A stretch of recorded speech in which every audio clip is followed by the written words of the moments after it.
ang mga kwento ng pag-ibig, kwento ng buhay at kwento ng pag-asa dito sa Barangay Love Stories. Love Stories.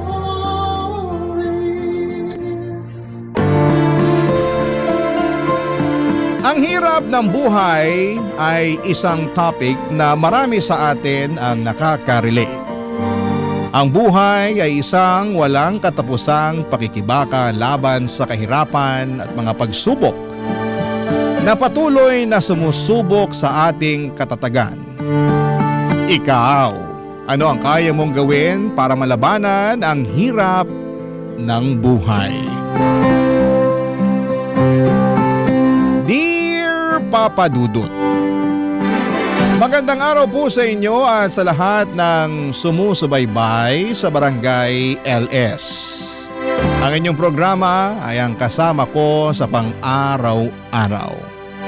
Tuwing nagluluto, naglalaba, naglilinis, at kahit sa mga simpleng gawain ay kasangga ko po ang Barangay LS. Kaya ako po napagdesisyonan na magsulat ng liham sa inyo dahil talagang nakaka-relate ako sa mga kwento ng buhay na napapakinggan ko sa inyong programa. Ako nga pala si Olivia.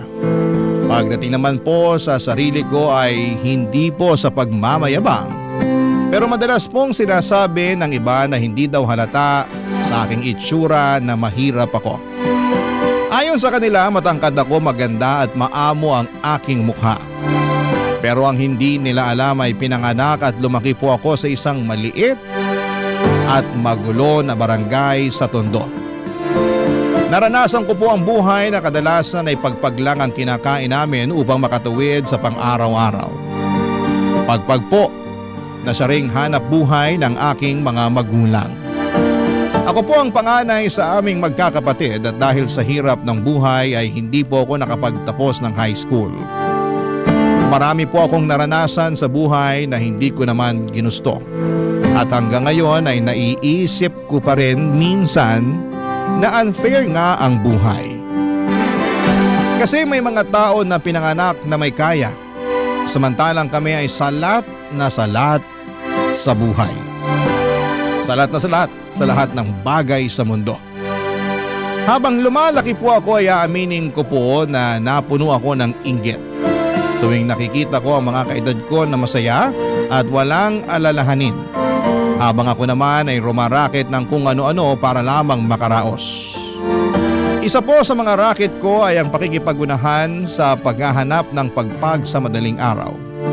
Pati na rin ang pag-iipon ng plastik at bote at pagtanggap ng mga labada.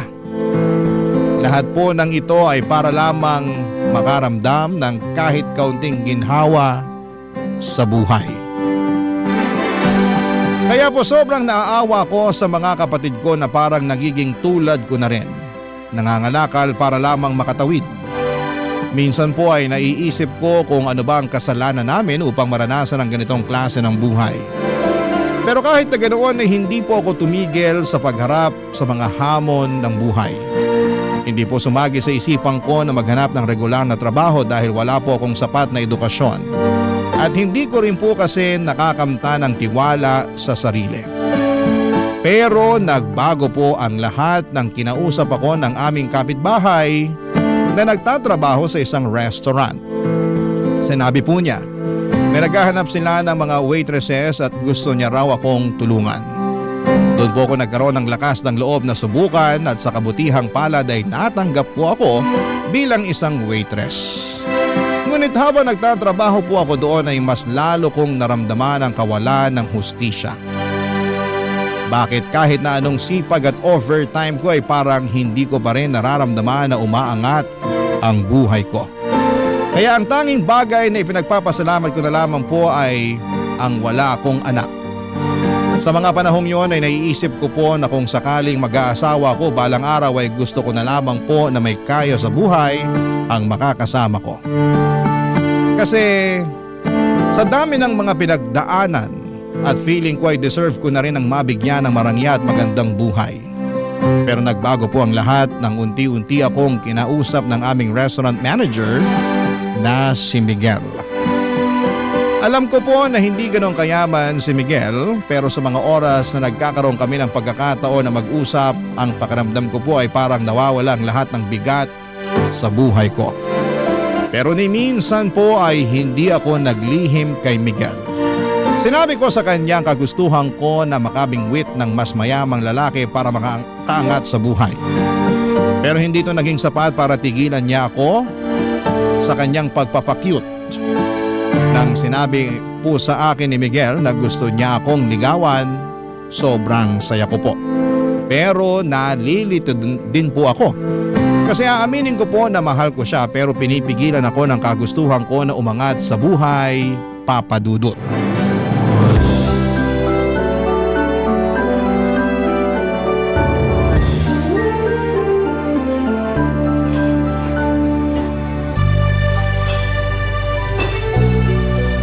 Okay guys, 4 minutes na lang at magsasara na tayo. Linisin nyo na ang mga kailangan linisin para makauwi na tayo. Olivia, sandali lang. Pwede ba kitang makausap? Oo naman sir, ano pong kailangan nyo? Ano ka ba? Sinabi ko na naman sa'yo na tigil-tigilan mo nang kakatawag sa akin ng sir. Miguel na lang. Pero boss kita eh. Nakakailang naman kung Miguel ang itatawag ko sa'yo dito, 'di ba? Baka mamaya sabihin pa ng iba nating kasama dito na pinapaboran mo ko. Kung yan ang gusto mo, sige, ikaw bahala. Pero Olivia, may itatanong sana ako sa'yo. Ano naman yon? Kailan mo ba ako sasagutin? Ha? Nagpapatawa ka ba? Olivia, 8 months na ako nanliligaw sa'yo. Ano? Nililigawan mo pala ako? Hindi sa nanunumbat ako pero palagi kitang niyayaya na sabayan ako mag-lunch. Tapos paminsan-minsan sabay pa tayong nagko-commute pa uwi. Tapos nililibre rin kita. Sandali lang. Nililigawan mo pala ako sa lagay na yan? Paano ba dapat? Sir, Miguel, aaminin ko na magaan ang loob ko sa'yo.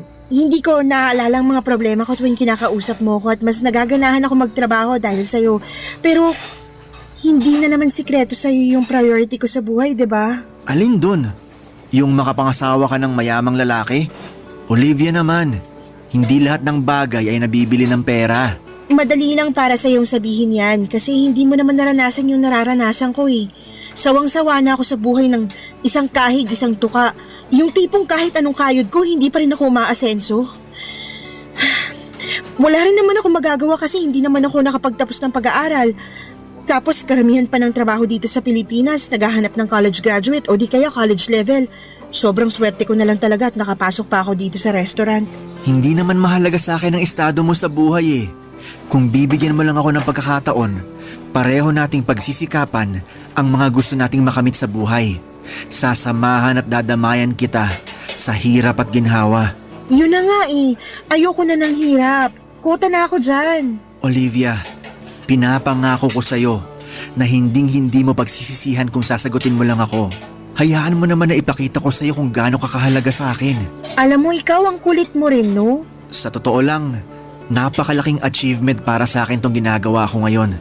Hindi madali sa akin na sabihin ko sa'yo ng diretsahan ang tunay na nararamdaman ko para sa'yo.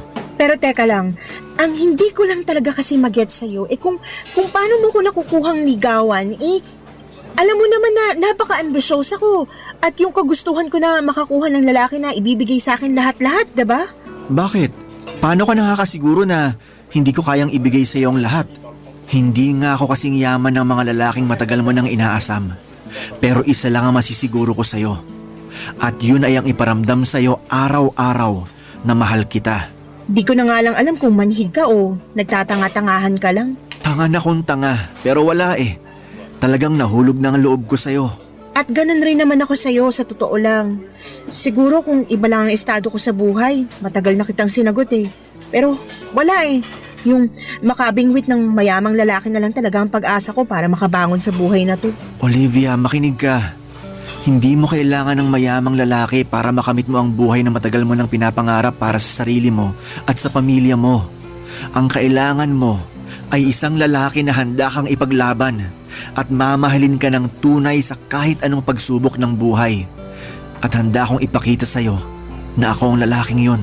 Ano ka ba? Mahal ang bilihin ngayon. Yung pagmamahal na sinasabi mo, hindi yan nagagamit para pambayad ng 1 kilong bigas at 2 tray ng itlog. Ikaw talaga? O sige, ganito na lang. Hindi na muna kita pipilitin para sagutin mo ako. Pero ang gusto ko lang hingin sa'yo ay sana hayaan mo ko na ligawan kita ng maayos. Para at least makita at ma-realize mo man lang kung gaano kita kamahal. Kulit mo talaga. Sige nga, paano kung mag-iisang taon mo na akong nililigawan at hindi pa rin kita sinasagot? Okay lang, take your time. Ang mahalaga lang naman sa akin ay yung payagan mo ko na ligawan kita. Napaka-confident mo naman yata. Paano ka nakakasiguro na sasagutin kita? Hindi ka ba natatakot na baka masayang lang yung oras at pagod mo? Hindi. Kasi nagbabakasakali ako na kapag nakita mo na kung gaano ka kahalaga sa akin, baka magbago ng isip mo at mawala na yung kagustuhan mo na makabingwit ng mayamang lalaki. Kaya, sige na. Please? Ang kulit mo naman. Oo na. Ha? Pumapayag na ako na ligawan mo ko. Sa wakas! Thank you, Olivia. Promise, hinding-hindi mo pagsisisihan to.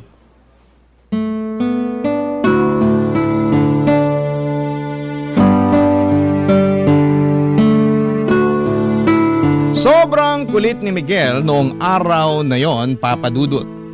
Ewan ko ba sa kanya, harap-harapan ko na ngang sinabi sa kanya na gusto kong mag-asawa ng mayamang lalaki pero hindi pa rin niya ako tinantanan. Siguro'y nagbabaka sakali siya na habang nililigawan niya ako ay magbabago ang isip ko. At hindi siya nagkamali kasi pagkatapos ng 6 months na panliligaw ay sinagot ko na siya. Ewan ko ba? Parang iba talaga ang damdamin kapag puso na ang usapan. Kasi palaging kinokontra ng puso ang mga plano ng utak mo. Pero kahit na ganoon, Papa Dudut, ay hindi ko pinagsisihan ang desisyon ko na sagutin si Miguel. Kasi tinupad niya lahat ng pangako niya sa akin. Naramdaman ko talaga na mahal niya ako. Oo, hindi nga ganon kayaman si Miguel. Pero kahit na hindi siya mayaman ay hindi niya ako pinabayaan. Binibigyan niya ako ng pera kapag kailangan ko at kahit kami na, pakiramdam ko ay parang nililigawan niya pa rin ako. Ang sabi ko nga sa sarili ko noon na sobrang swerte ng kahit sinong babae na magkakaroon ng boyfriend na katulad ni Miguel. At sa mga panahong yon ay nasa akin ang swerte. Pagkatapos kong sagutin si Miguel ay nag-live-in kami.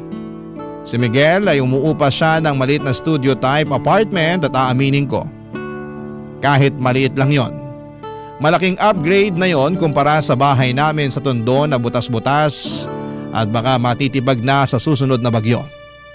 Pero kahit na ganoon, naging masaya kami ni Miguel. Nagtulungan kami sa trabaho, siya bilang manager at ako bilang waitress. Akala ko ay yun na yung kapalaran ko habang buhay, pero nagbago ang lahat noong tinawagan ako ng pinsan ko na taga La Union. Bihira lang kasi siyang pumunta ng Maynila at noong dumating siya dito, ako agad ang naisip niyang tawagan. Sabi pa niya, ililibre daw niya ako basta samahan ko lamang siya, kaya syempre game na game ako. Nagpaalam ako kay Miguel at pumayag naman siya na mag-night out kami ng pinsan ko. Pero nung gabi na yon, habang nag-iikot kami ay naisipan ng pinsan ko na pumunta sa bar. Nag-inuman kami at sobrang enjoy kami. Wala kaming ibang ginawa kundi ang magchismisan tungkol sa mga kamag-anak namin. Pagkatapos ng ilang oras ay nagpaalam ang pinsan ko na pupunta raw siya sa CR kasi naparami daw ang kain niya. Kaya naiwan akong mag-isa sa table namin. At nung umalis ang pinsan ko ay doon ko na nakilala si Rick, Papa Dudut.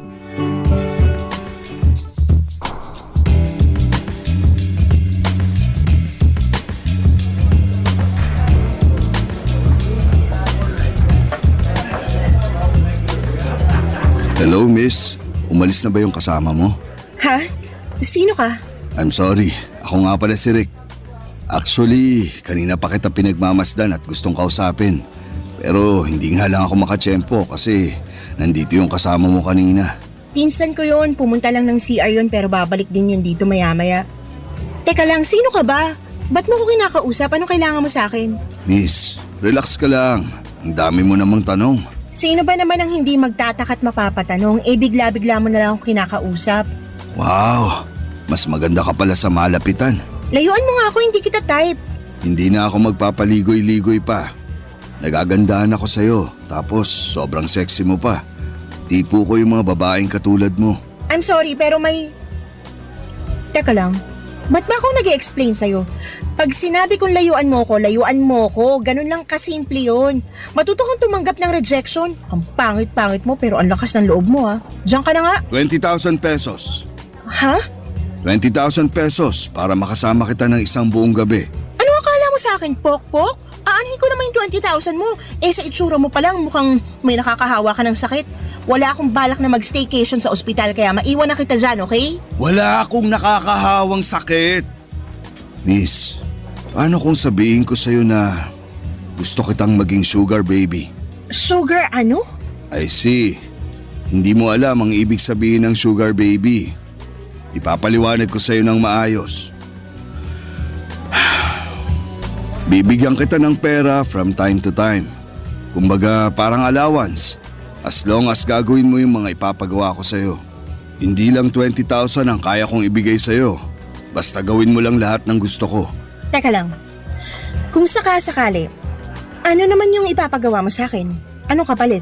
Sasamahan mo ako sa mga lakad ko at yun lang yun. No more, no less. Magpapasama ka sa mga lakad mo? Baka yayang hinahanap mo o di kaya caregiver. Hindi ganun yun. Pag sinabi kong lakad, I mean magda-date at magbabakasyon tayo paminsan-minsan. Kaya kitang dalhin kahit saan mo gusto. Cebu, Boracay, Siargao, Batanes, Palawan. Ikaw bahala. Pero mangyayari lang yun kung papayag kang maging sugar baby ko. Sandali nga lang, hindi ka ba nabibigla sa inaalok mo sa akin? Hindi ba parang sobra-sobra naman yata yan? Hindi ka naman mukhang mayaman. Niloloko mo lang yata ako eh. Tatapatin na kita, scam ba to? Hindi na ako nagtatrabaho. Tumatanggap na lang ako ng pera galing sa mga negosyo at pensyon ko. At kadalasan, nababagot ako sa bahay. Sa totoo lang, matagal ko na talagang balak maghanap ng sugar baby. And for the first time, nakahanap ako ng babaeng type ko. At ikaw yun.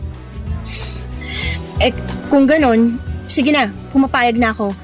At sorry din sa mga nasabi ko kanina. Mabuti naman kung ganon. Pero may isa akong kondisyon. Ayoko na may boyfriend. So sabihin mo na sa akin ang totoo habang maaga pa. May boyfriend ka na ba? Wala akong boyfriend. Sigurado ka? Promise, wala. Oo, aamin ako. May mga nanliligaw sa akin pero hindi ko sinasagot. Mabuti naman kung ganon. Dahil ang ayoko sa lahat yung may kasintahan. Gusto ko nasa akin lang ang lahat ng atensyon mo. Ayoko ng kahati. Nagkakaintindihan ba tayo? Oo, naiintindihan ko. Pero matanong din kita, may asawa ka na ba? Wala. Matagal nang patay ang asawa ko. Hindi mo pa pala sinasabi sa akin pangalan mo. Ako si Olivia. Kasing ganda ng mukha mo yung pangalan mo. Bagay na bagay sa'yo. Thank you. Nga pala. Ayan. Nakasulat sa papel na yan ang number ko. I-save mo yan. Sige, ako na bahala. Pero may ipapakiusap sana ako sa'yo. Ano? Okay lang ba kung umalis ka na muna rito? Baka maabutan pa tayo ng pinsan ko eh. Sige, pagbibigyan kita sa ngayon. Pero next time, ako na ang masusunod, ha? Oo na. Antayin mo na lang yung text ko mamaya. Parang awa mo na, umalis ka na muna. Doon ka na. Pagkatapos naming mag-inuman, ang pinsan ko ay hinatid ko na siya sa maliit na kwarto na inuupahan niya ng ilang araw. Medyo lasing na siya ng mga oras na yon at ayokong may masamang mangyari sa kanya. Pinili ko rin na ilihim sa pinsan ko yung pag-uusap namin ni Rick kasi ayokong machismis sa mga kamag-anak namin lalo na at hindi ko nais na malaman nila na nakikipag-ugnayan ako sa lalaking hindi hamak na mas matanda sa akin.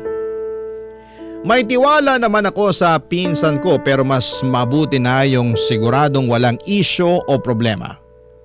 Pagkatapos kong hinatid ang pinsan ko ay tinext ko kaagad si Rick at tinawagan siya.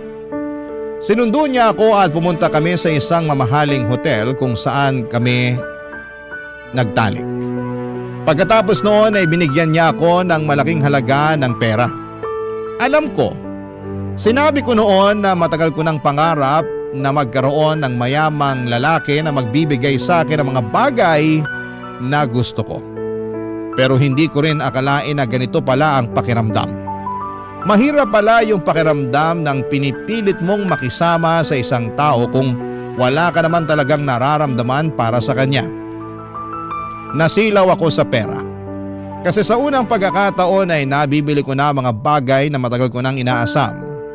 At nakakapagpadala na rin ako ng malaking pera sa mga kapatid at magulang ko at unti-unti ko na rin napapaayos yung bahay namin sa Tondo. Pero sobra akong nakonsensya dahil pinili kong itago ang lahat ng ito kay Miguel. Mahal ko po si Miguel. Pero kay Rick ko nahanap yung marangyang buhay at pera na matagal ko nang pinapangarap. Kung pwede lang sana na iisang tao na lamang si Miguel at si Rick na mga panahon na yon, baka hindi na ako nahirapan pa, Papa Dudut. Barangay Love Stories. Barangay Love Stories. Habang tumatagal ay mas lalong naging agresibo si Rick sa akin. Parang gusto niya lahat ng mga pinapagawa niya sa akin ay natutupad kaagad. At kapag hindi ko nagagawa yung mga gusto niya ay nagagalit siya. At paminsan-minsan ay umaabot na siya sa punto ng pananakit. Nasampal na niya ako ng 3 beses pero tinitiis ko yon at hindi ko na inisip ang pisikal na sakit dahil sa malaking halaga na natatanggap ko sa kanya. Wala pong kaalam-alam si Miguel na patuloy ko pa ring pinagsasabay ang pagiging jowa niya at pagiging sugar baby ko kay Rick. Ang hirap na hatiin ang sarili ko sa 2 tao.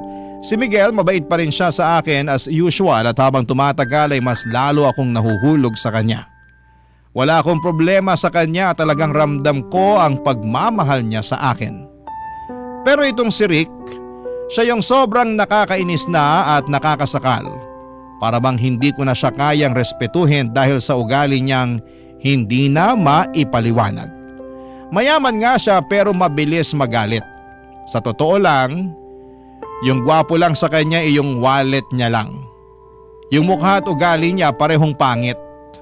Pero sa kabila ng lahat ng yon ay pinagtiisan ko siya dahil nagagawa ko ang mga bagay na gusto kong gawin ng dahil sa perang ibinibigay niya.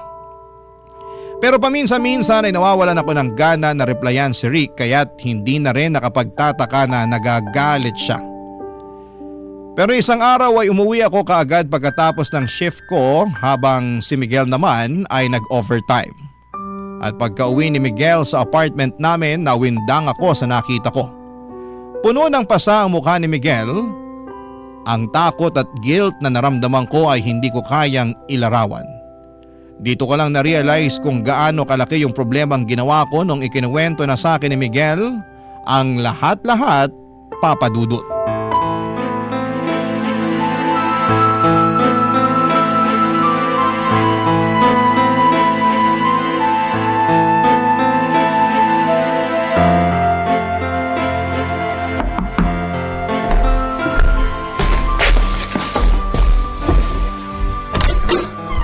Babe! Diyos ko! Na paano yung mukha mo? Sino may gawa nito sa'yo, ha? Olivia, sabihin mo nga sa akin ang totoo. May iba ka pa bang kinakasama? Wala! Ano ka ba? Bakit mo naman naitanong yan? Inabangan ako ng lalaking nakakotse at pinabugbog niya ako sa tauhan niya. Pinagbantaan niya ako na layuan na raw kita dahil kung hindi, papatayin daw niya ako. Diyos ko! Magsalita ka, Olivia! May alam ka ba tungkol sa nangyari sa akin? Miguel, babe, I'm so sorry. Pero, Magsalita ka! babe, I'm sorry. May sugar daddy ako. Ano? Pero hindi ko lubos akalain na masasaktan ka niya. Babe, maniwala ka. Wala akong alam sa ginawa niya sa'yo. Pinagtaksilan mo ako?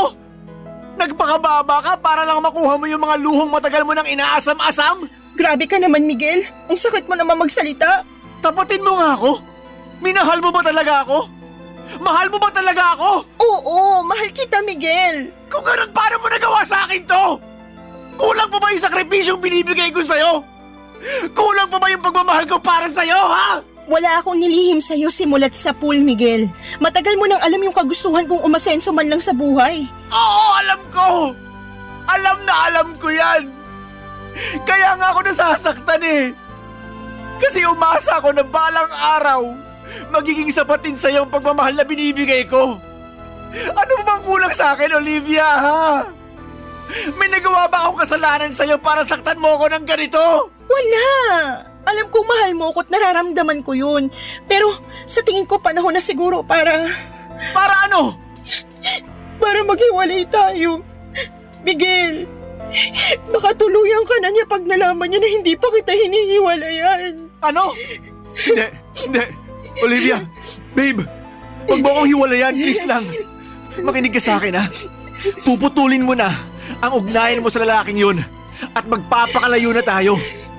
Yung kapatid ko na nagtatrabaho sa Cebu, pwede niya tayong tulungan. Doon tayo magsisimula ng panibagong buhay. Pero Miguel, Ano, Olivia? Bakit hindi ka makasagot, ha? Miguel, ayoko na bumalik sa buhay na sobrang salat. Ayoko na bumalik sa buhay kung saan kailangan ko pang mga lakal para lang mabili ko lahat ng mga pangangailangan ko. Olivia, matagal ka nang nakatakas sa ganong klaseng buhay. Matagal nang tapos yon. May maayos ka na trabaho ngayon at nandito na ako para tulungan ka. At isa pa, hindi naman kita pinahihirapan ah. Pero kulang, Miguel. Kulang na kulang eh. Sa tingin mo ba, sapat na yung sinasahod mo bilang manager ng restaurant at yung sinasahod ko bilang waitress? Miguel, kahit pagsama-samahin pa natin yung sinasahod natin, hindi nun matutumbasan ang pera na binibigay sa akin ni Rick. Nagmamakaawa ko sa'yo. Hiwalayan mo na ang lalaking yun. Kung nagawa niya akong ipabugbog, hindi malayong gawin niya rin to sa'yo. Olivia, aanhin mo naman yung pera niya. Kung araw-araw naman nanganganib yung buhay mo sa mga kamay ng hayop na yun. Sa totoo lang, mas pipiliin ko na lang na mamatay ako sa mga kamay niya kaysa mamatay ako sa gutom. Olivia naman, kayang-kaya kitang buhayin. At ilang beses ko na yan napatunayan sa'yo, di ba? Oo nga, tama ka. Pero paano yung pamilya ko, ha? Kaya mo bang buhayin ang mga kapatid ko? Sa akin sila umaasa, Miguel. Bala ko na i-enroll sila sa susunod na pasukan dahil gusto ko na makapagtapos sila sa pag-aaral. Ayoko na matulad sila sa akin na hindi man lang nakapagtapos ng high school at mangyayari lang yun kung patuloy kong pakikisamahan si Rick. Eh, di tutulungan kita. Magtutulungan tayo, Olivia. Pero pakiusap lang. Hiwalayan mo na ang demonyong yon. Paano mo ko matutulungan, Miguel? Yung sahod mo nga binabudget mo pa kasi natatakot ka na baka maubos agad. Aasenso rin tayo. Wala ka bang tiwala sa akin? Nagpapakapagod naman ako sa trabaho para mas lalong lumago ang savings natin ah. Pero baka uugod-ugod na tayo sa panahong lumago yung savings mo. Mahal kita. Pero ayoko na ng ganitong klaseng buhay, Miguel. Olivia, kung nagbabala ka na hiwalayan ako, please wag. Maawa ka naman sa akin. Gagawin ko ang lahat. Wag mo na akong hiwalayan. Parang awa mo na. Kahit sobra akong nasaktan sa ginawa mo, hindi pa rin kita kayang iwan. Mahal na mahal kita, Olivia. Pagkatapos ng sinabing yon ni Miguel ay hindi ko na siya nasagot. At dali-dali akong lumabas upang tawagan si Rick. Dito ko nakumpirma ang lahat. Napag-alaman ko na nagngingit-ngit sa galit si Rick tuwing hindi ko siya nire-replyan kaagad. Kaya't inalam niya kung saan ako nagtatrabaho. Kasabay noon ay nalaman niya na si Miguel ang boyfriend ko at pareho kami ng pinagtatrabahuhan na restaurant. Hindi sinabi ni Rick kung paano niya nalaman pero malakas ang kutob ko na sa Facebook niya nakuha ang lahat ng yon. Kinilabutan ako sa mga nangyari dahil hindi ko akalain na aabot si Rick sa puntong halos patayin na niya si Miguel, Papa Dudut. Sa totoo lang, sobra akong nag-guilty sa mga nangyaring yon. Mahal ko pa rin si Miguel pero hindi ko kayang bitawan ang marangyang buhay na ibinibigay sa akin ni Rick. Sa kabila ng lahat ay pinagpatuloy pa rin namin ni Miguel ang relasyon namin at nakikita ko sa mga mata at kilos ni Miguel na mahal niya pa rin ako. Pero Ramdam ko rin kung gaano siya kalungkot at nadismaya sa desisyon kong ipagpatuloy ang ugnayan ko kay Rick. Bumili siya ng mga gamit na pang self-defense para sa aming dalawa, tulad ng pepper spray at taser.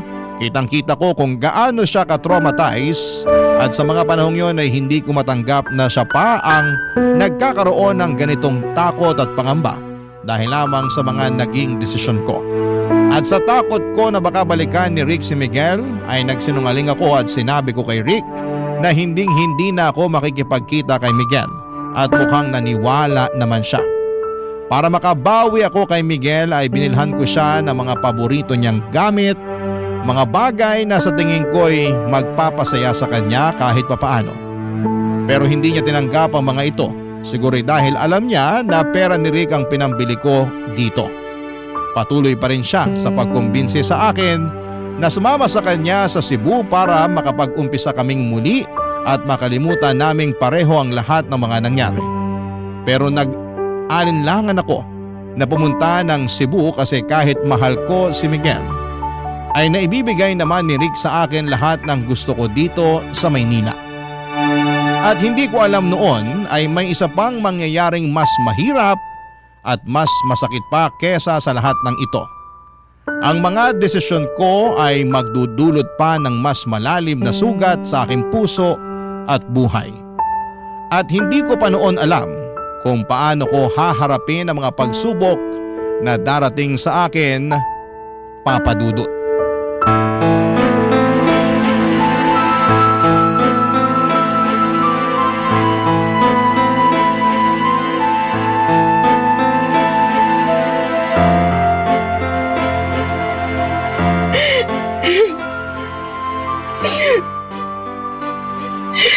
Olivia, babe, bakit ka umiiyak? Sinaktan ka ba ng hayop na Rick na yon? Sabihin mo lang sa akin at hindi na ako magdadalawang isip na sugurin siya. Oo, aaminin ko na takot ako sa kanya kasi mayaman siya at pwedeng-pwede niya ako ipatumba kung gugustuhin niya. Pero hindi na ngayon. Kaya ko gawin ang lahat para sa iyo, babe. Hindi na ako magpapasindak sa kanya. Hindi ganun yun. Kung ganon, ba't ka umiiyak, ha? Tingnan mo tong pregnancy test. Buntis ako. Teka lang, paano naman mangyayari yun eh? Palagi naman tayong gumagamit ng proteksyon. Olivia, hindi. Hindi! Sabihin mo sa akin na hindi totoo yan!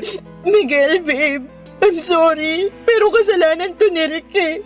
Nagagalit siya at sinasaktan niya ako kapag hindi ko sinusunod yung gusto niya tuwing nagtatalik kami sa kama. Olivia naman! I'm sorry. I'm so sorry. Babe, makinig ka sa akin. Itutuloy na natin to. Pupunta na tayo ng Cebu sa Makalawa. Doon na tayo magsisimula ng bagong buhay kasama ang batang yan. Ako ang tatayong ama niya, naintindihan mo? Hindi ako makakapahayag na lumaki ang batang yan sa piling ng tatay niyang hayop. Kinausap ko na ang kapatid ko at handa siyang tumulong para makapagsimula tayo ulit. Miguel, anong alam natin sa pagpapalaki ng bata? Hindi natin kakayanin to. Paano natin bubuhayin ang batang to? Malulubog lang tayo sa utang. So ano gusto mong gawin? Ipaako sa Rick na yon ang batang yan? May kaya si Rick. Kayang-kaya niyang buhayin ang batang to. At isa pa, kahargo at responsibilidad niya rin ang batang to. Mabibigyan niya ang anak ko ng buhay na kahit kailan, hindi natin mabibigay sa kanya. Teka lang, bakit nararamdaman ko na parang gusto mo nang sumama sa lalaking yon, ha? Miguel, kung hindi lang dahil sa batang to, hindi kita iiwan eh. Olivia, hindi. Huwag mong gawin sa akin to. Babe, ilang beses ko ba ipapaalala sa'yo na hiwalayin mo na ang lalaking yon? Hindi mo ba nakikita na unti-unti niya nang sinisira ang buhay mo? Hindi ka nga namumulubi pero hawak ka naman sa leeg ng lalaking yon. Napapaigot ka na niya sa mga palad niya. Gagawin ko lahat para sa anak ko, Miguel. Ayokong lumaki ang anak ko sa hirap. Pero babe, sasaktan ka lang ng lalaking yon. Matagal ko nang tinitiis ang pakikipagkita mo sa lalaking yun dahil mahal na mahal kita. Pero hindi naman pwede na habang buhay tayo ganito. Na habang buhay ka magpapakaalila sa hayop na yon. Magkaroon ka man lang sana ng konting respeto para sa sarili mo, Olivia. Alam ko kung anong ginagawa ko, hindi ako tanga. Alam ko kung anong nakukuha ko kay Rick, okay? Ano? Pera! magandang buhay para sa pamilya ko at respeto ng mga tao na dati akong tinatapak-tapakan dahil walang-wala kami. Respeto? Oo, Miguel, respeto.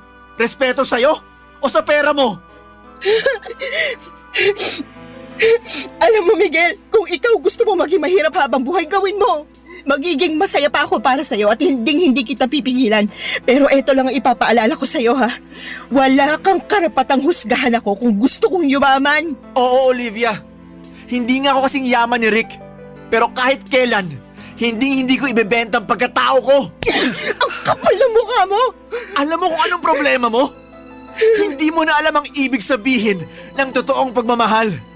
Dahil puro pera na lang ang nasa utak mo. Tapatin mo nga ako, Olivia. Totoong masaya ka ba talaga, ha? Oo, masaya ako. Mayaman na ako. Nabibili ko na lahat ng gusto ko. Pero hindi nabibili ang tunay na pagmamahal. Ang pagmamahal na patuloy mong binabaliwala dahil lang sa ambisyon mo na magkaroon ng limpak-limpak na pera. Sino bang may sabi sa'yo na gusto ko ng pagmamahal? Buwisit na buhay to. Alam ng Diyos na ginawa ko ang lahat para sa'yo, Olivia. Kailan pa ba ako magiging sapat sa'yo, ha? Ano ba talagang gusto mo mangyari? Hindi ko na alam. Ewan ko. Naguguluhan na ako. Pwes ako alam ko. Dahil mahal na mahal kita. Olivia, babe. Sumama ka na sa akin papuntang Cebu. Please lang. Nagmamakaawa ko sa'yo. Gawin mo to para sa akin. Para sa sarili mo. At para sa magiging anak natin. Handa akong ituring ang batang yan na parang anak ko na rin. Basta sumama ka na lang sa akin, please. Miguel, kung hindi ako lalayo, patuloy lang kitang mamahalin. At alam ko na masasaktan lang ako, masasaktan lang tayo. Kasi wala sa'yo yung buhay na gusto kong makamit eh. Olivia. Wala nang patutunguhan to. Tigilan na natin to, Miguel. Aalis na kami ng anak ko bukas ng umaga. Buo ng desisyon ko at wala ka nang magagawa doon. Papadudot aminin ko po na sobra kong nasaktan sa naging desisyon ko na hiwalayan si Miguel. At kahit na mahal ko siya sa palagay ko, ang dahilan kung bakit natiis ko at nagawa ko pa rin siyang iwanan ay dahil sa trauma. Yung trauma na mula sa pagkabata, sobrang kapos ako at hirap na hirap sa buhay. Yung trauma na kapag wala kang pera ay lalait-laiting ka at tatapak-tapakan ka ng mga tao ng paulit-ulit. Yung trauma na palagi mong ipinagdarasal na sana ay hindi tumirik ang mga mata mo sa gutom. Na sana kahit papaano ay may makain ka. Yung trauma na hindi ka na nandidiri sa pagpag dahil eto na ang nakasanayan mong kainin. Oo, minahal ko si Miguel ngunit hindi ako nakontento sa buhay bilang waitress. Hindi naging sapat ang pagmamahal niya para makontento ako sa kinakalagyan ko. Siguro kung naging kasing yaman lang ni Miguel si Rick ay hindi ko na siya nagawang hiwalayan pa. Pero wala eh. Hindi sapat ang kinikita ni Miguel bilang manager ng isang restaurant para mabigyan ako ng maginhawang buhay.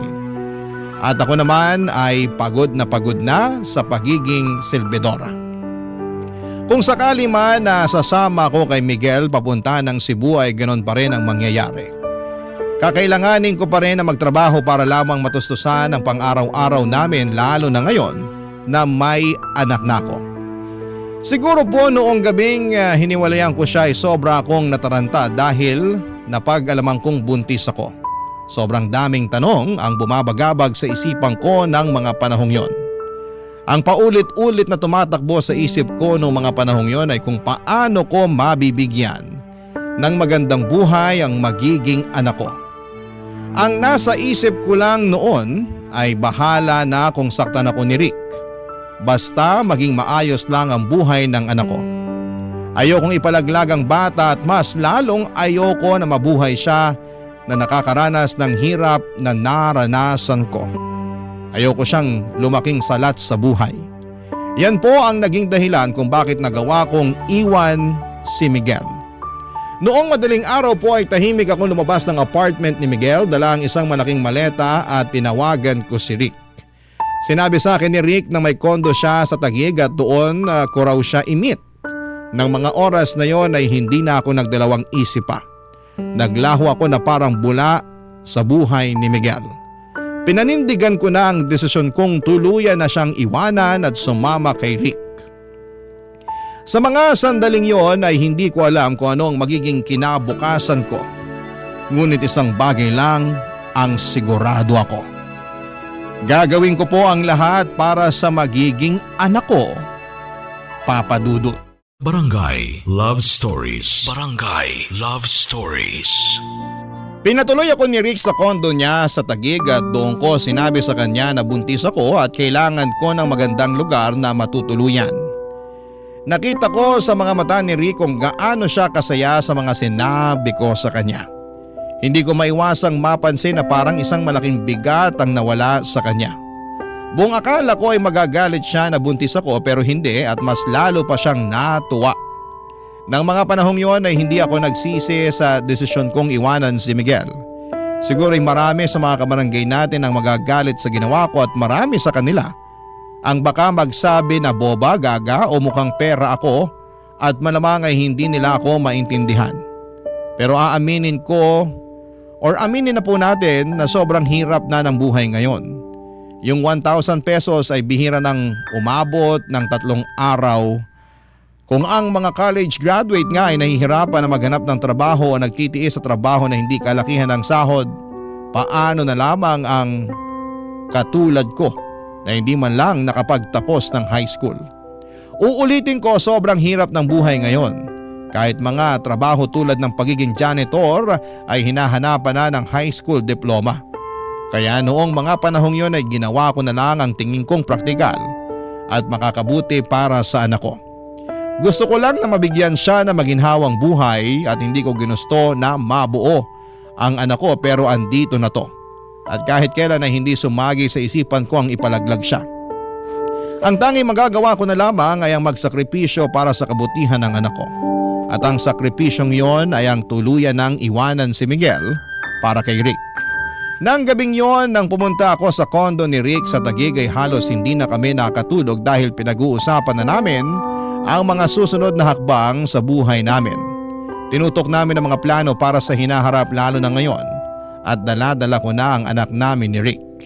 Ibinahagi ni Rick ang kanyang mga plano para sa amin at sa anak ko at naramdaman ko na parang tunay talaga siya na nagmamalasakit sa pagbubuntis ko. Na parang ang bawat usapan namin ay nagiging isang hakbang patungo sa mas magandang kinabukasan. Nang mga panahong yon, araw-araw kong ipinagdarasal na sana'y ituring na ako ni Rick hindi lang bilang isang sugar baby, kundi bilang isang tunay na asawa dahil na rin sa magiging anak namin. Kasi kahit papaano ay gusto ko naman na magkaroon ng happy family ang bata.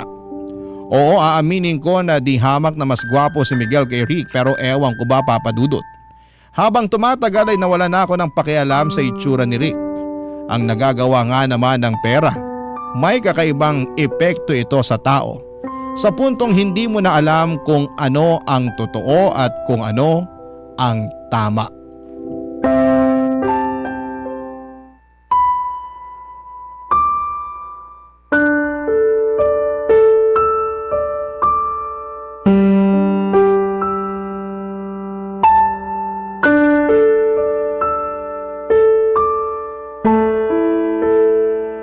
Mabuti na lang talaga at pinaalam mo kaagad sa akin na buntis ka. Oo, at alam ko rin naman na mabibigyan mo ng magandang kinabukasan tong batang to eh. Exactly. Kaya tama lang ang desisyon mo na lapitan ako. Alam mo, sa totoo lang, hindi ko talaga inaasahan na mabubuo tong bata na to. Pero wala na akong magagawa kaya sana tulungan mo ko. Hindi ko kaya palakihin ang batang to na mag-isa. Makakaasa ka, Olivia. Hindi ko kayo pababayaan. Salamat naman. Huwag ka na masyadong mag-alala. Makakasama sa'yo yan. Pero sandali lang, Rick. Paano nang magiging setup natin ngayon? Siyempre iba na ngayon kasi magkakaroon na tayo ng baby, di ba? Huwag kang mag-alala, Olivia. Pananagutan kita at ang batang yan. Aalagaan kita hanggang sa mga anak ka. Dito na kayo ni baby titira sa kondo. Solong-solo nyo na ang kondo na to. Ha? Kami? Bakit ikaw? Hindi ka ba titira dito kasama namin? Yung mga negosyo ko kasi paminsan-minsan. Alam mo naman, kailangan asikasuhin. Kaya huwag ka na magtaka kung may mga panahon na madaling araw na ako makakauwi dito. O di kaya may mga araw na hindi na ako matutulog dito. Ah, ganun ba? Sayang naman. Gusto ko sanang nandito ka palagi para maasikaso natin pareho si baby eh. Huwag ka nang mag-alala. Alam mo naman siguro na sa negosyo ko nang gagaling ang limpak-limpak na pera na binibigay ko sa'yo, di ba? Paano na tayo kung babaliwalain ko ang mga negosyo ko? Yung pension mo, hindi pa ba sapat yun? Ano ka ba? Baril lang yung pension ko kumpara sa mga kinikita ko sa mga negosyo ko. Ah, sige, ikaw nang bahala. Basta yung sustento ko ha. Ako na bahala doon. Sa katunayan yan, mas lalakihan ko pa ang binibigay kong pera sa'yo dahil buntis ka. Hindi ka pwedeng ma-stress. At gusto ko na nabibili mo lahat ng mga gusto mo para sa magiging baby natin. At syempre, para na rin sa sarili mo. The best ka talaga. Pero sandali lang. Sigurado ka ba na hindi na kayo nagkikita ng Miguel na yon? Ha? Bakit mo naman naitanong yan? Naninigurado lang.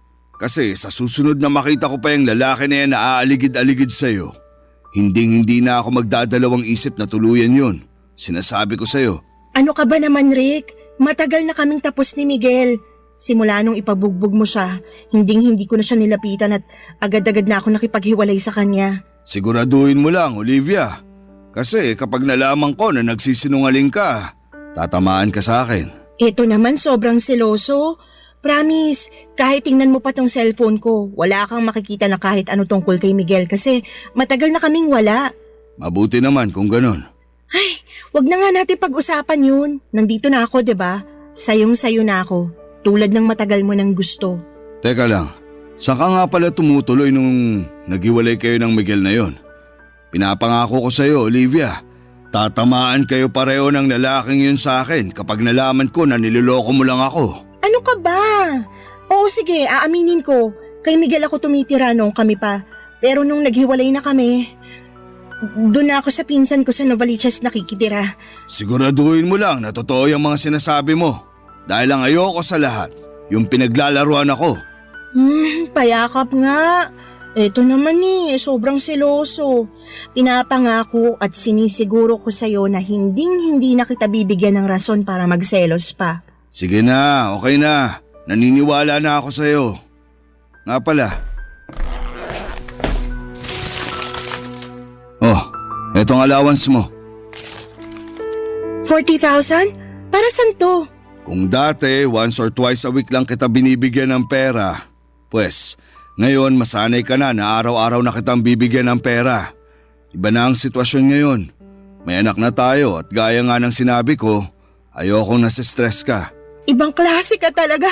Amazing. Walang makakatalo. Ano kayang gagawin ko dito? Ay, alam ko na. Mamimili ako ng mga gamit ng bata. Crib, baby bottles, lampin, lahat-lahat na. Sumama ka na kaya sa akin? Nako, ikaw na lang. May kailangan pa akong asikasuhin bukas. Ay, ano ba yan? Bukas ka agad? Ipagpaliban mo na muna yan. Sige na naman Sumahan mo naman ako. Ang kulit mo naman! Sinabi ng busy ako eh. Sige na, huwag ka na makulit. Sige na nga, hindi na kita pipilitin. Sorry kung napagtasan kita ng boses. Sa susunod kasi, huwag ka na makulit. Sige, ganito na lang. Babawi ako sa'yo. Pupunta tayo ng Baguio this weekend. Okay ba yon? Natuloy kami sa Baguio noong weekend na yon, Papa Dudut. Eto na yon. Eto na mismo ang buhay na matagal ko nang pinapangarap, yung buhay na kaya kong bilhin ng lahat ng nakikita ng mga mata ko. Yung makapunta sa mga lugar na hindi ko pa nararating noon. Yung wala akong ibang iniintindi kundi ang mag-enjoy at mag-explore. Pero kahit nakuha ko na ang buhay na gusto ko ay bakit ganon? Bakit parang may kulang pa rin? Sa totoo lang, dapat ay masaya ako dahil hindi ko na kailangang mag-alala tungkol sa pagbubuntis ko. Kasi sa wakas ay maibibigay ko na sa anak ko ang lahat ng gusto at pangangailangan niya. Pero sa kabila ng lahat ng ito ay para bang may isang malaking bagay na kulang pa rin. Siguro nga dahil magkaibang ang pakikitungo sa akin ni Miguel kumpara kay Rick. Noong nagtatrabaho pa ako bilang waitress, palagi akong inaasikaso ni Miguel.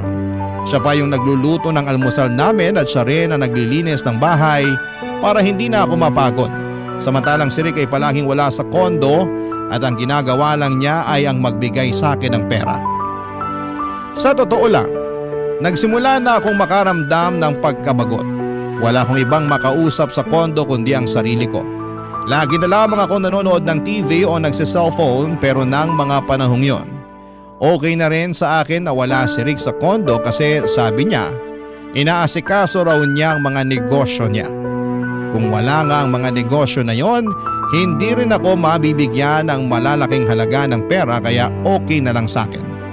Hanggang isang araw noong dinalaw ko ni Rick at sa kondo siya natulog, may napansin akong umiilaw. Cellphone pala niya yon at sunod-sunod na dumating ang mga text messages. Hindi ko alam ang password ng cellphone ni Rick pero sa lock screen ay malinaw na nakikita ko ang mga mensahe mula sa isang number na patuloy na tinatanong kung kailan siya uuwi at kung bakit hindi siya nagre-reply. Habang binabasa ko yon ay unti-unti akong nabigla at naguluhan. Para bang may malaking tinik na pumasok sa dibdib ko. Ang pakiramdam ko ay bigla akong napuno ng sama ng loob at galit.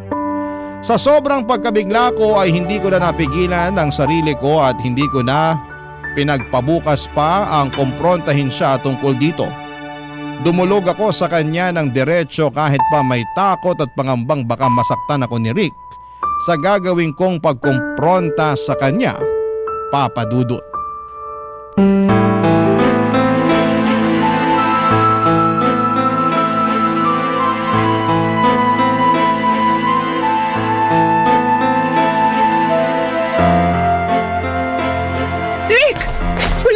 Gumising ka! Ano to ha? Bumangon ka dyan! Sagutin mo ako! Ano to? Olivia, Sino ano to? ba? Sagot! Natutulog yung tao eh. Sagutin mo ako! Sino to naghahanap sa'yo? Ba't tinatanong nito kung kailan ka uuwi? Ano bang pinagsasasabi mo dyan, ha? Ang kapal ng mukha mo para magmaang-maangan! Hayop ka! Hoy, ba't mo binato ang cellphone ko, ha? Kung sa'yo ko kaya ibato yan nang matigil ka. Diyos ko, kaya pala palagi kang wala dito sa kondo. Hindi negosyong inaatupag mo, kundi ang paghahanap mo ng sugar baby. Hindi ka na nagbago. Ilan na ba kaming sugar baby mo, ha? 3, 5, 8? Huwag kang gumawa ng kwento. Wala akong sugar baby. Anong wala? Kitang-kita ko sa cellphone mo lahat ng kailangan kong malaman, Rick. Oo, siguro nga wala akong karapatan na magalit na ganito kasi bayaran mo lang naman ako simulat sa pool pa lang, di ba? Pero iba ng sitwasyon ngayon. May anak na tayo at pinangako mo sa akin na ibibigay mo sa amin ang buong pagmamahal at atensyon mo. Sinungaling ka! Taksil! Sobrang kati mo nga naman talaga. Matandang hukluban. Laitin mo pa ako ng isang beses. Sisiguraduhin ko na sa kalsada ka na pupulutin. Hayop ka! Sana hindi na ako nagpabunti sa'yo. Manahimik ka! Tumigil ka na sa kakadada mo! Buisit ka! Salot! Wala ka na talagang pag-asa magbagong matanda ka. Ang kati-kati mo! Tumahimik ka na! Asawa ko yung nakita mo nagte-text sa akin. Anong sinabi mo? Wala sana akong balak sabihin to sa'yo ngayon pero wala na akong magagawa kasi nagwawala ka na. Anong kailangan ko malaman, Rick? Sabihin mo sa akin. Ano? Matagal nang baog ang asawa ko at pareho kaming naghahanap ng anak.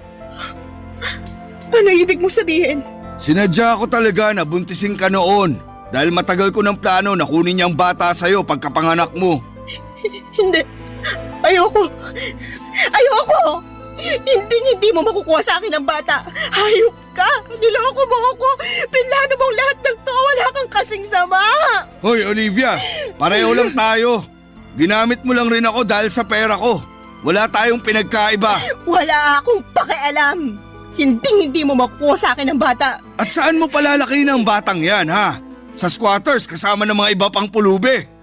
Anong ipapakain mo dyan? Asin at toyo? Ikaw na mismo nagsabi sa akin noon na hindi mo kayang palakihin ang bata na yan ng mag-isa, di ba? So anong gusto mo mangyari? Lumaki ang anak ko na ibang babaeng kinikilala niyang nanay? Asawa ko naman ang kikilalanin niyang nanay eh.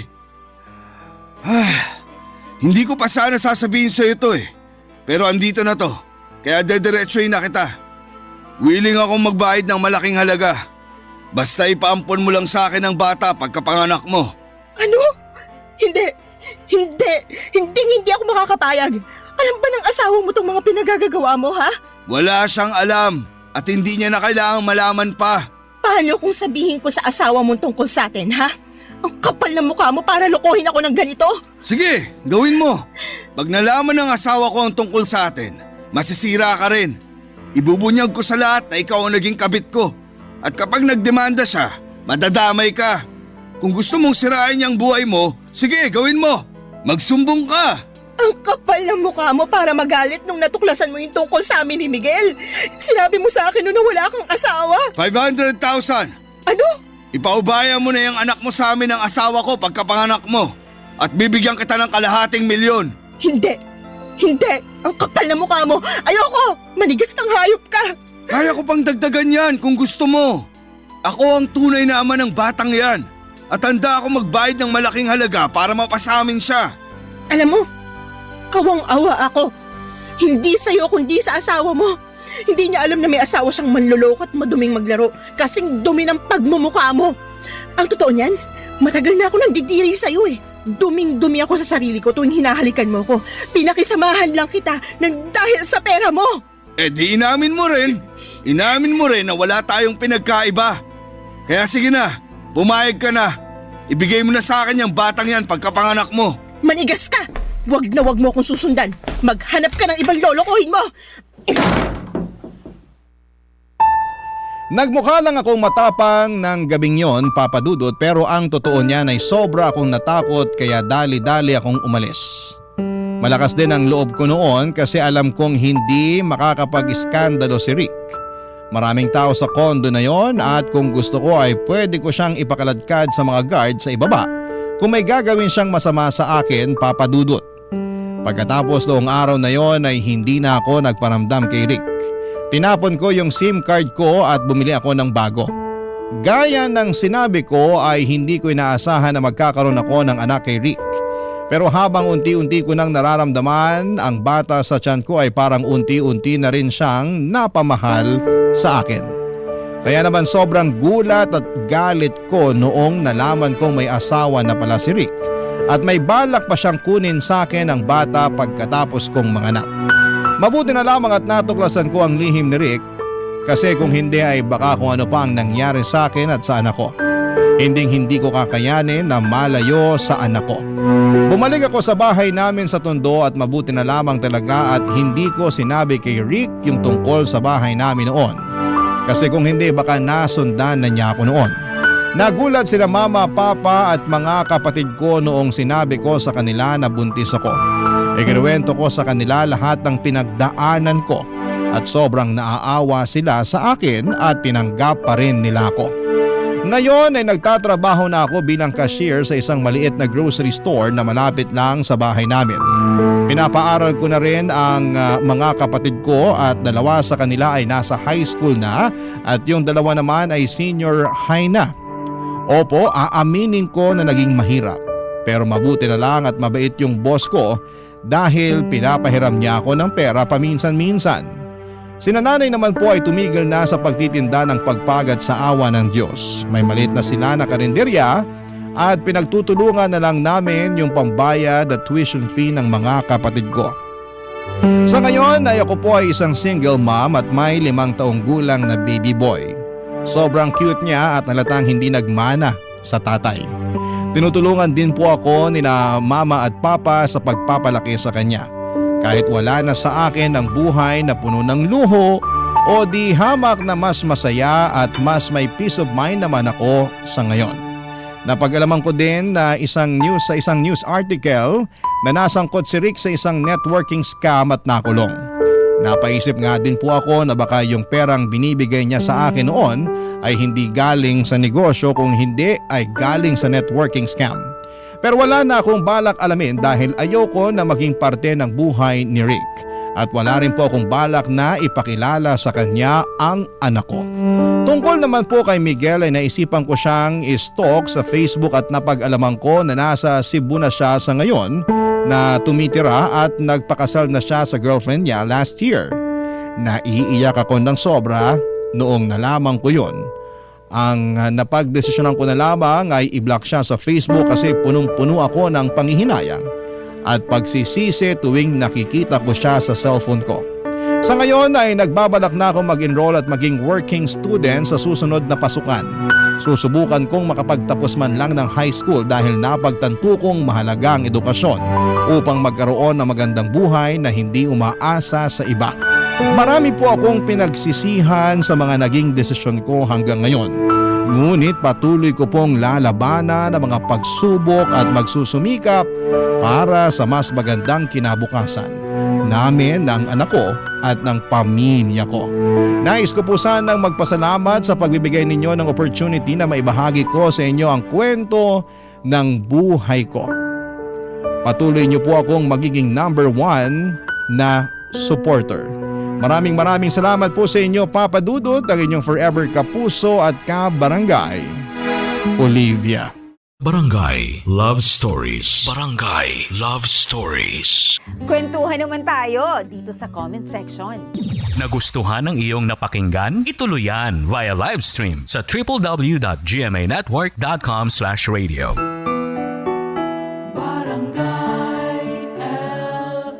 In Mega Manila, 97.1. Forever! Ang mga kwento ng pag-ibig, kwento ng buhay at kwento ng pag-asa dito sa Barangay Love Stories. Love Stories.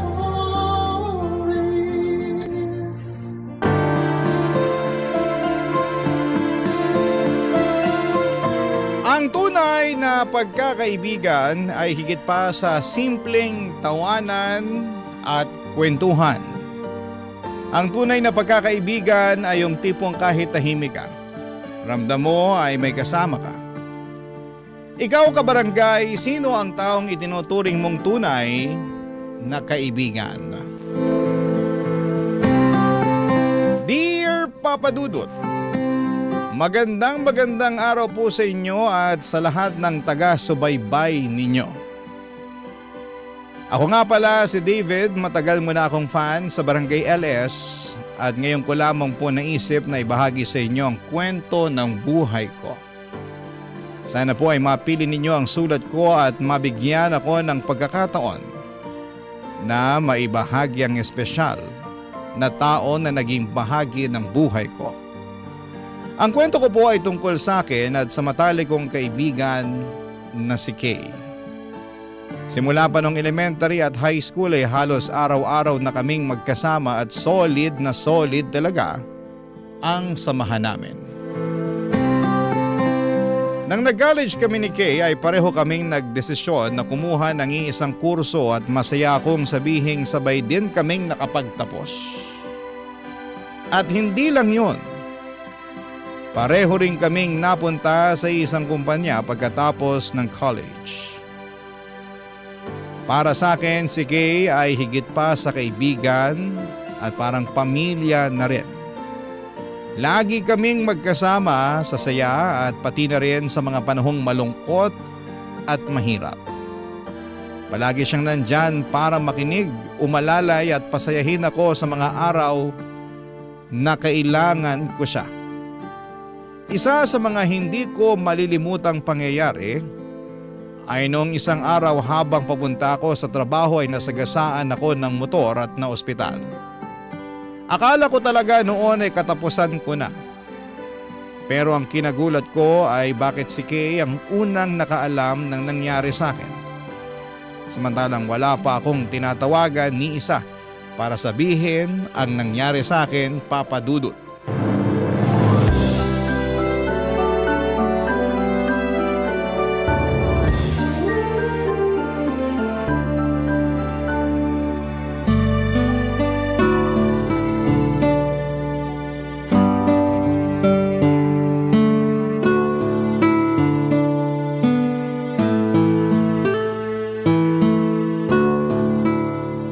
Alam mo ikaw, mukhang ulyaning ka na. Anong ibig mo sabihin? Nakalimutan mo na ba? Ako kaya yung nilagay mong emergency contact doon sa ID mo. Hala, oo nga. Anyway, kailangan malaman ng papa at mama mo yung nangyari sa'yo.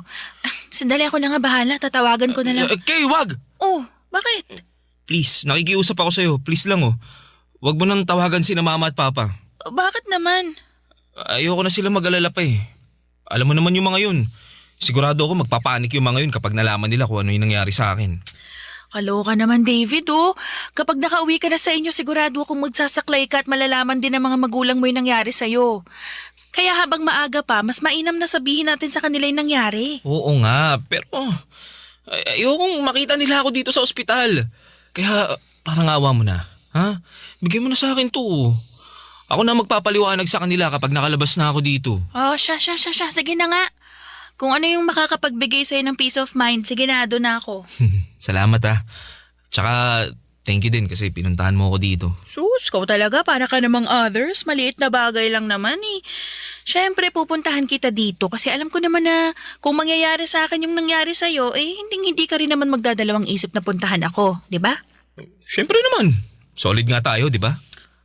Teka nga muna, paano ba kasi nangyari sa'yo to? Bakit ka naman nabundol ng motor? Paano ba naman kasi? Nanlalabo na tong mga mata ko. Kaya, ayun, di ko na nakita yung motor. Loko! Ito na nga ba yung sinasabi ko, David eh. Ang tigas din kasi ng ulo mo. Diba, sinabihan na kita nung nakaraang buwan na kailangan mo nang kumuha ng salamin. Ayan tuloy na pala mo. Pero ayoko talaga magsalamin eh. Sigurado magbumukha akong lolo nun. So ano gusto mong gawin? Pabayaan natin yung astigmatism mo hanggang sa mabundol ka na naman ng motor. Alam mo, ikaw ang sungit mo. Siyempre, concern lang ako sa'yo. Thank you sa concern ha. Pero tama na. Tuwing naiinis ka, naalala ko lang sa'yo si mama eh. Ganun? Aray! Galit Yung ka, braso ko! ha? Dahan-dahan naman! Ay, sorry. Masakit? Ang lakas nun ha. Sorry. Ikaw naman kasi, nakakainis ka eh. Alam mo, kapag ako nakalabas dito, gagantihan kita. Talaga ba? Paano to? Binilan pa naman kita ng paborito mong leche flan at maha blanca. Pero, wag na nga lang. Bibigay ko na lang to sa mga street children dyan sa labas. Mauna na ako sa'yo. Bye! Ito naman di na mabiro. Lapag mo na lang dyan sa mesa. Kakainin ko yan mamaya. Pagkain lang pala katapat mo eh. Kilala mo nga talaga ako. Ano? Nga pala, Kay. Thank you sa pagbisita sa akin dito ha. Pero sige na, mauna ka na. Baka mamaya malate ka pa sa trabaho mo. Hindi. Dito lang ako.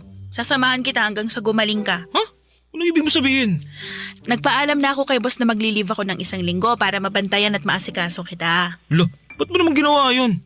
Di mo naman kailangan gawin yun eh. Alam mo, huwag ka nang choosy. Ako magiging yaya mo for 1 week straight at wala ka nang magagawa doon. Kaya relax ka lang dyan. Ako na bahala sa'yo, okay? Pinanindigan talaga ni Kay na babantayan niya ako buong linggo kahit na hindi naman talaga kailangan. Sa mga panahong yon ay sobrang na-appreciate ko na may tao tulad ni Kay sa buhay ko. Pero syempre nagalit din ang mga magulang ko nang malaman nilang hindi ko agad sinabi ang tungkol sa aksidente, pero tinulungan ako ni Kay at naipaliwanag niya sa mga magulang ko na ayoko lang namang mag-alala sila. At dahil sa tulong ni Kay ay hindi na nagtampo sa akin ang mga magulang ko. At sa katunayan, sa halip ay mas lalo kong naramdaman ang pagmamahal sa akin ni mama at papa.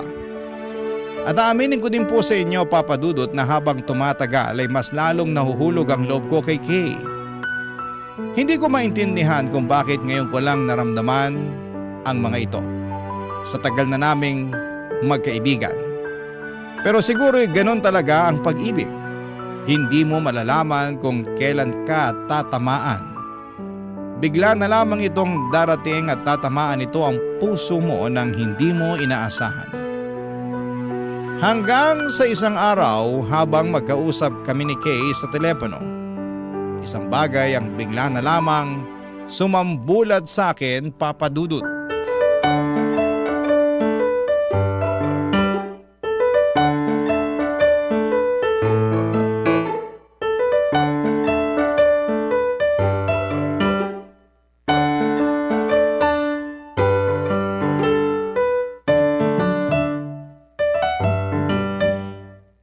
Siya nga pala, David, may papakilala ko sa'yo, Alex, babe!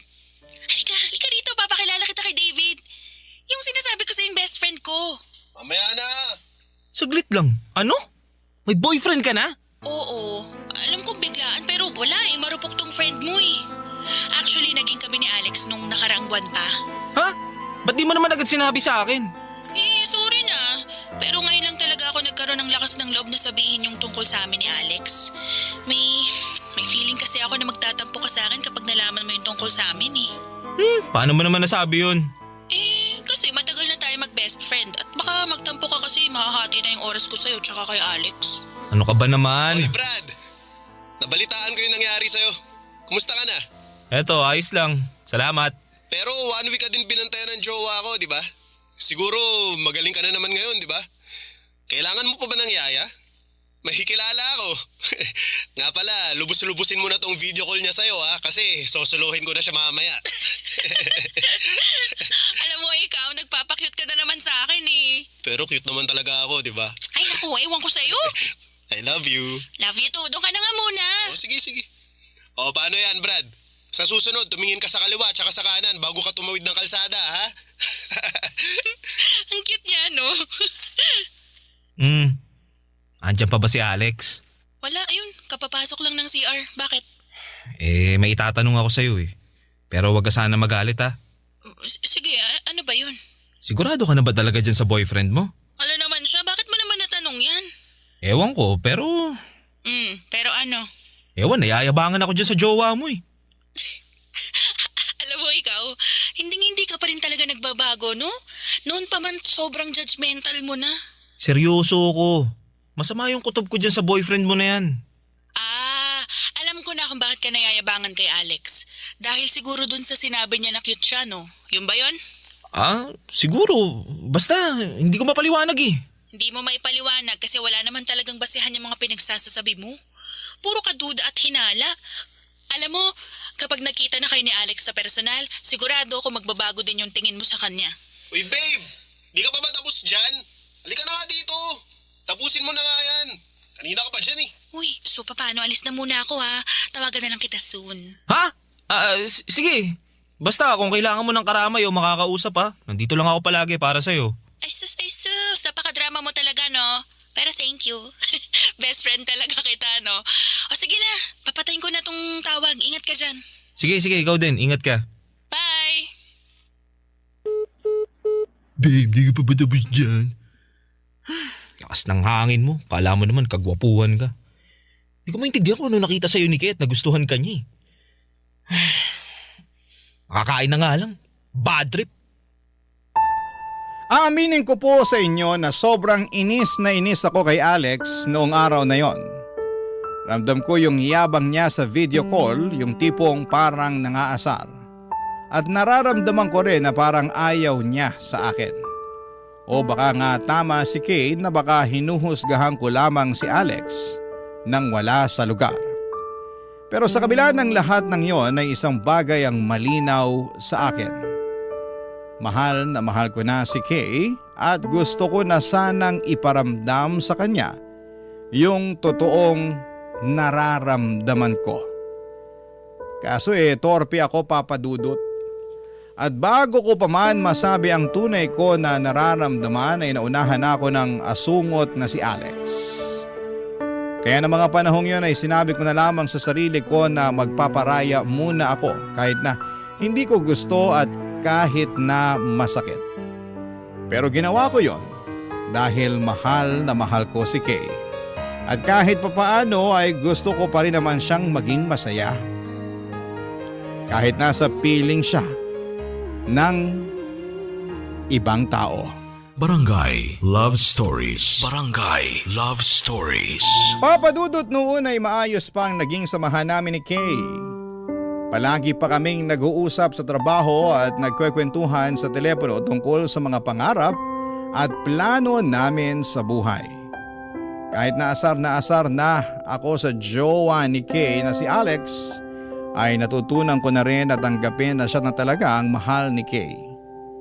Pero habang tumatagal ay napapansin ko na parang iniiwasan na ako ni Kay. Aminin ko na nasaktan talaga ako kasi hindi ko naman alam kung ano yung ginawa ko para layuan ako ni Kay nang ganon na lamang. Masakit ang ma-friend zone, pero mas masakit pa yung pakiramdam na yung taong minsang pinakamalapit sa iyo ay unti-unti nang nawawala sa buhay mo.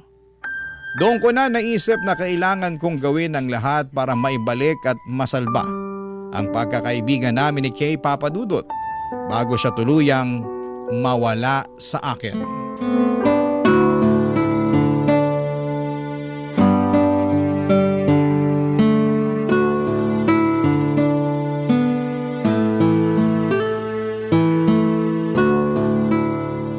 Kay?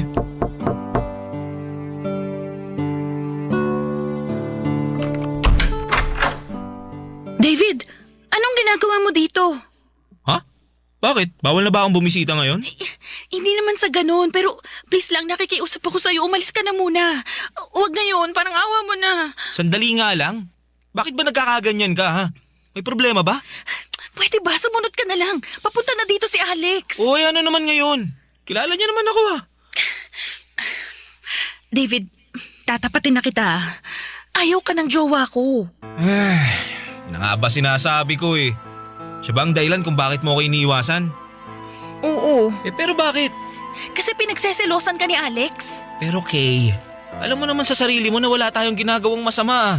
Hahayaan mo na lang ba na basta-basta na lang masisira yung pagkakaibigan natin dahil lang sa lalaking yun? Kung tutusin naman, walang basehan yung pagsiselos niya sa akin eh. David, please lang. Ayoko ng gulo kaya umalis ka na lang. Hindi. Dito lang ako. Aantayin ko yung Alex na yan at ako mismo magpapaliwanag sa kanya na wala siyang dahilan para magselos. David, hindi mo alam kung paano magalit si Alex. Kaya kung ayaw mong mapilayan, nagmamakaawa ako na umalis ka na lang bago ka pa niya makita. Alam mo kung anong hindi ko maintindihan? Kung bakit ka nagpapadala dyan sa jowa mo eh. Mas may pinagsamahan tayo, Kay. Kung tutusin, hindi pa nga nag-iisang taon simula nung nakilala mo yung Alex na yan eh. Pero masisisi mo ba ako? Mahal ko si Alex eh. At isa pa, ikaw ang best friend ko, David. Dapat ikaw tong mas nakakaintindi sa akin. Uy, ano yung gusto mong maintindihan ko? Kung bakit mo ako nilalayuan para dyan sa Alex na yan? Kayo naman eh. Hindi kita nilalayuan, David. Talaga ba? Ilang linggo mo na nga ako iniiwasan tsaka hindi kinakausap eh. Kailangan ko lang talaga ng mas marami pang time para maipaliwanag kay Alex na wala siyang dapat ikaselo sa'yo.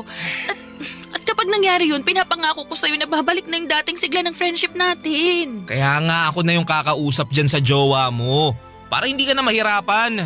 O, tingin mo magiging okay lahat kapag ginawa mo yan, ganon? David naman, ilang beses ka na namin pinag-awayan. Nagdududa siya na may namamagitan sa atin. Pambira. Ibang klase din naman talaga yan eh, no? David, alam mo, mahal kita bilang kaibigan, alam mo yan. Pero mahal ko rin si Alex. Kaya parang awa mo na, wag mo na akong pahirapan. Umalis ka na lang muna, okay? Promise, tatawagan kita mamaya. Yun na nga yun eh. Naiinis ako kasi hindi ka naman talaga dapat nahihirapan. Ano ba nakita mo dyan sa Alex na yan at patay na patay ka sa kanya? Diyos ko, dyan na si Alex. Kotse niya yun eh. David, please lang, magtago ka na. Umalis ka na nga. Sige na nga. Pero tatawagan kita mamaya. Oo na, alis! Sa totoo lang ay sobrang nainsulto talaga ako noong araw na yon. Ang haba na ng pinagsamahan namin. Ang dami naming napagdaanan tapos ay nanggawa niya akong ipagtabuyan dahil lang ayaw ako ng boyfriend niya. Para sa akin ay sobrang unfair noon. Nagbigay na ako ng espasyo, nagparaya na ako pero bakit ako pa rin yung nasasaktan ng ganito? And deep inside, alam ko rin na labag sa loob ni Kay ang ipagtabuyan ako. At nagagawa niya lamang yon kasi mahal niya si Alex. Kasi kung gusto niya talaga akong mawala sa buhay niya ay matagal na niya akong blinak pero yon ang isang bagay na hindi niya nagawa. At ayun na nga papadudot, umabot kami sa puntong kahit ayaw ni Alex. Nagkaka-text pa rin kami ni Kay. Nagchat-chat at nauuwi pa sa palihim na pagkikita. Nagtiis ako kasi ayokong tuluyang mawala si Kay sa buhay ko. Mas pinili kong kumapit sa kung ano pang natitira sa amin. Kahit ako na lang yung nasasaktan sa bandang huli, papadudot.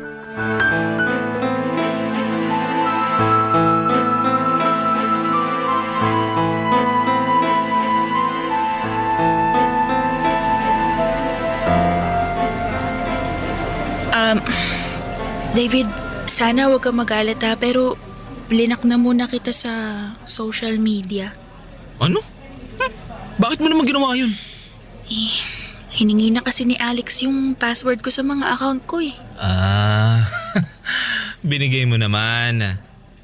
I mean, okay na yun para at least matigil na rin siya sa pagdududa niya sa'yo. Pero huwag ka mag-alala kasi ni minsan hindi ko naman binigay sa kanya yung passcode ng cellphone ko. At tulad ng nakasanayan natin, mag-text ka na lang para hindi niya tayo mahuli. Ano yan? Humihinga-hinga ka pa? Ayos ka lang? Ano ba? May magagawa pa ba ako? Kung di lang kita best friend malamang di ako magtitiis sa ganitong klaseng setup. Sorry na. Uy, huwag ka na magtampo sa akin. Alam mo naman na kahit iniiwasan na kita nun, hindi rin naman kita matitiis, 'di ba? Ikaw lang kaya yung nag-iisa kong best friend. Alam mo, mabait ka naman Maganda, matalino. Hindi ka deserve nung Alex na yun. Mas deserve mo yung lalaking hindi insecure tsaka possessive. David naman Di ba napag-usapan na natin to? Mahal ko si Alex at hindi magbabago yun. Kaya please, huwag ka na kumontra. Di naman talaga ako kontra kung di lang kita mahal. Ano? Sabi mo? Wala. Kay, maglalakas loob na ako na sabihin sa'yo to. Kasi kapag hindi ko sinabi sa'yo to ngayon, hindi ko alam kung magkakaroon pa ako ng pagkakataon para sabihin sa'yo yung tunay kong nararamdaman. Ha? Anong ibig mong sabihin? Kay, mahal na mahal kita. At gusto kong patunayan at ipadama sa'yo yun. David naman, bakit ngayon mo lang sinabi sa akin to? Kasi nung una hindi pa ako sigurado At ayoko naman na masira yung pagkakaibigan natin dahil lang dito sa nararamdaman ko. Pero ngayon na nakikita kong nagtitiis ka sa maling lalaki, mas lalo akong nagiging sigurado sa nararamdaman ko para sa'yo. David, nagpapasalamat ako kasi simulat sa Paul, andyan ka palagi para suportahan ako at iparamdam sa akin na hindi ako nag-iisa. Pero alam mo naman 'di ba na parang kapatid na lang yung tingin ko sa'yo? Aaminin ko nung umpisa, nahirapan akong tanggapin na hanggang best friend lang talaga ang tingin mo sa akin. Pero habang tumatagal, mas nare-realize ko na mas hindi ko kakayanin kung mawawala ka sa buhay ko. Pero kung may chance naman na maging tayo, why not, di ba? David, please lang ha. Huwag mo nang dagdagan tong iniisip ko. Kay, sinabi ko na to sa'yo noon at sasabihin ko ulit sa'yo ngayon. Hindi ka dapat nahihirapan ng ganito. Hindi deserve ni Alex ang isang babaeng katulad mo. Kung tutusin, kayang-kaya ko tiisin yung pang-friendzone mo sa akin Pero alam mo kung ano yung hindi ko kayang tiisin? Yung nakikita kong nahihirapan ka sa piling ni Alex. Aminin ko po, yung pag-amin ko ng nararamdaman ko kay Kay ang pinaka nakakatakot na ginawa ko. Para akong kinakain ng sarili kong kaba, papadudot. Pero noong araw na yon ay hindi ko na talaga napigilan ang sarili ko. Ang tagal ko na kasing bitbit yung nararamdaman ko at naisip ko na kung hindi ko pa sasabihin, baka hindi na ako magkaroon ng lakas ng loob para sabihin ang tunay ko na nararamdaman. Gusto ko lang maging totoo kahit na isang beses lang. Pero pagkatapos kong umamin ay bigla na lang nagiba ang lahat. Umiwas na talaga si Kay at hindi na nagre-reply. At parang nawala na yung closeness namin ng tuluyan. Nalito ako at nasaktan at hindi ko na maintindihan kung saan ako nagkamali. Umabot pa ako sa punto na naisip ko na sana ay hindi ko na lamang sinabi ang tunay kong nararamdaman. Sana nakontento na lamang ako sa palihim na pagkikita namin. Kasi kahit masakit at least noon ay hindi pa ako ganito kalayo sa kanya. Papadudot ngayon parang ako na lang yung naiwan, nag-iisa, bit-bit ang damdaming hindi ko na alam kung paano ko haharapin o saan ko ilalagay. Papa Dudut. Barangay Love Stories. Barangay Love Stories. Pagkalipas ng ilang linggo ay bigla namang umikot ang mundo ko. Parang nangaasar talaga ang tadhana kasi isang araw ay nag-text si Kay at tumawag pa. Doon niya inamin sa akin na higit pa sa best friend ang turing niya sa akin at mahal niya rin daw ako. Grabe. Sobrang saya ko nang narinig ko yon. Para akong lumulutang at parang ako na yata yung pinakamaswerteng lalaki sa buong mundo. Pero kasabay ng tuwa ay may kirot din. Sinabi ni Kay na kailangan niya pa ng kaunting oras at panahon para makipaghiwalay kay Alex. At kahit masakit pakinggan ay nirespeto ko yon. Ang importante sa akin ng oras na yon ay umamin na siya sa nararamdaman niya. At least ngayon ay may pag-asa na at may direksyon na yung matagal ko nang pinipigilang damdamin. Kaya kahit mahirap, kahit ako yung naipit ay tinanggap ko. Ang sabi ko sa sarili ko na hihintayin ko siya. At pag dumating yung araw na tuluyan na niyang hiniwalayan si Alex, ay ako mismo ang sasalo kay Kay, Papa Dudut.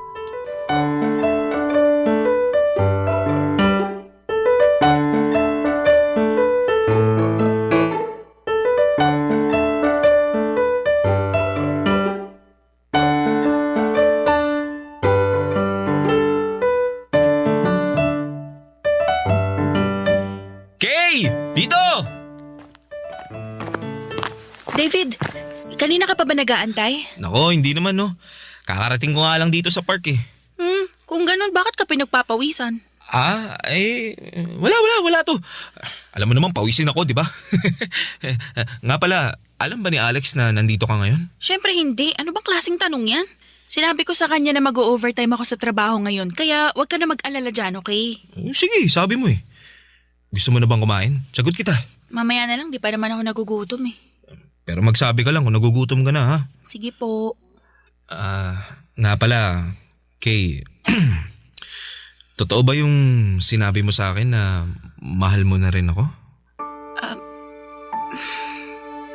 Oo, David. Kung ganun, kailan mo ihiwalayan si Alex? Pwede bang wag muna tayo magpadalos-dalos? Sige. Handa naman ako maghintay eh. Mga hayop kayo! Alex! Sabi ko na nga ba nakikipagkita ka pa rin sa lalaking to eh. Brad, wag mo sigawan si Kay. Kumalma ka. Ha? Wala kaming ginagawang masama. Hoy, hindi kita kinakausap ah. Manahimik ka, kung hindi sasapakin kita. Sige, subukan mo lang. Hinahamon mo ako? Oo! Uy, tumigil na nga kayo! Awat na! Tama yung sinasabi ni David, Alex. Simulat sapol pa lang wala na kaming ginagawang masama. Kung tutuusin, ikaw lang naman tong malisyoso mag-isip eh. Napakadumi kasi niyang utak mo. Masisisi mo ba ako? Kung hindi pa kita sinundan, hindi ko malalaman na niloloko mo na pala ako. Para sabihin ko sa'yo, ha? Kung hindi ka lang sana obsessive at possessive, hindi hahantong sa ganito ang lahat ng to. So kasalanan ko pa kung bakit ka nagloko? Pwede ba? Ilang beses ko bang sasabihin sa'yo na minsan hindi kita niloko? Nagawa ko lang naman lahat ng to dahil ayoko masaktan yung feelings mo kahit sakal na ako sa'yo. Nasasakal ka. Kung ganun, maghiwalay na lang tayo para matapos na to. Oo talaga, mas mabuti pa nga. Sige, hiwalayan mo na ako dito ngayon din. Pero eto tatandaan mo ha, hindi na ako bumabalik sa mga ex ko. Ewan ko sa'yo. Bahala ka na sa buhay mo. Hoy! Saan ka pupunta? Hindi ba tayo tapos ha? Kay, wag mo na siyang pigilan. Napakakitid ng utak. Ako na nga ito nag-a-adjust sa kanya, ako pa tong masama. Kaya mo na si Alex. Ito na yung matagal nating hinihintay oh. Hindi mo na siya kailangang pagtiisan. Nandito na ako. Di mo kasi ako naiintindihan, David. Hindi pa ako handa na sabihin sa kanya yung totoo eh. Pero nangyari na. Tadhana na mismo nagsasabi na dapat tayo ang magkatuluyan. Madali lang para sa'yong sabihin yan kasi hindi naman ikaw yung naiipit. Ako! Teka nga lang. Ba't parang hindi ka natutuwa na tuluyan ka ng hiniwalayan ni Alex? May hindi ka ba sinasabi sa akin? David, I'm sorry pero saka na lang tayo mag-usap. Kailangan kong ayusin to. Pupuntahan ko muna si Alex. Gulong-gulo talaga ako ng araw na yon, Papa Dudut. Dahil napakagulo din ni Kay. Ramdam ko na hindi niya pa sigurado kung ano ang talagang gusto niya para sa kanyang sarili. Tila tadhana mismo ang gumagawa ng paraan para kami ni Kay ang magkatuluyan, pero hindi ko maintindihan kung bakit parang hindi natuwa si Kay sa mga nangyari. Hindi ko po lubos maintindihan kung bakit kailangan pa niyang habulin si Alex noong umalis ito. Dumoble yung sakit sa puso ko noon at lalo lang nagulo ang isipan ko sa dami ng tanong at alalahanin. Alam ko na si Kay lang ang makasasagot ng lahat ng mga katanungan ko at sa wakas ay mukhang makukuha ko na rin ang sagot ko sa mga katanungan ko. Pagkatapos ng 2 araw ay nag-text siya at sinabi na makikipagkita siya sa coffee shop na pinuntahan namin noon. At syempre, agad akong pumayag. Sabik na malinawan sa lahat ng mga nangyari noong gabing sinugod kami ni Alex. At para rin sa pagkakataong marinig mismo ang nararamdaman niya.